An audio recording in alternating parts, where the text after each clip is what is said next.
Here's a truth most people don't want to hear, but it quietly decides who builds wealth and who stays stuck.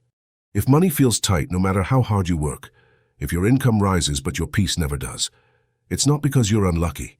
It's because wealth demands sacrifices before it rewards you. Not dramatic, painful sacrifices forever, but uncomfortable ones right now. Here's the shocking part. Over 70% of high-income earners worldwide still live paycheck to paycheck, even at salaries above $100,000 a year. That tells you this isn't about how much you make. It's about what you're willing to give up. And if you stay till the end, you'll see why the final sacrifice is the one almost nobody is brave enough to make.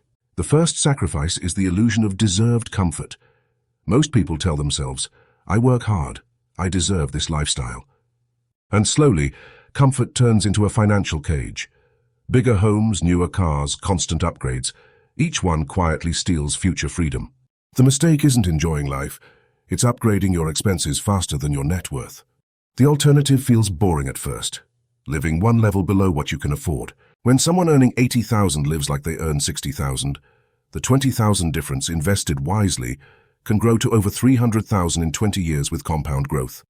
That gap is the distance between stress and control, but this is just the surface, because the next sacrifice is even harder. You must sacrifice speed. Modern culture trains your brain to want results now. Now money, now success, now validation. But wealth doesn't respond to urgency. It responds to patience. Most people sabotage themselves by jumping from one fast money idea to another, pulling money out of long-term investments too early, or abandoning plans that feel slow. What actually works feels unimpressive at first. Steady investing, boring index funds, long-term equity growth, and letting compound interest work quietly. The uncomfortable truth is that the person who looks stuck for 5 years often outruns everyone in year 10.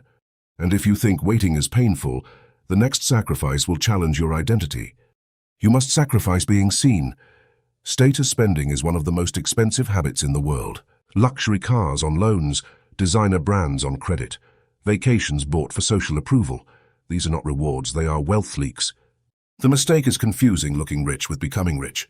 Real wealth grows best in silence, when no one knows how much you're investing, how aggressively you're building equity, or how strong your cash flow really is. Every dollar spent to impress others is a dollar not working for you, and what you give up in applause now, you gain back later in freedom. Finally, the deepest sacrifice of all is emotional comfort. You must be willing to feel behind, misunderstood, even bored while building wealth. Most people quit, not because the strategy fails, but because the process doesn't give dopamine. Wealth rewards discipline long before it rewards excitement. But here's the transformation waiting on the other side. Control over your time, choices without financial fear, and money working harder than you ever did. Sacrifice today isn't loss, it's delayed victory. And once you understand that, wealth stops feeling impossible and starts feeling inevitable.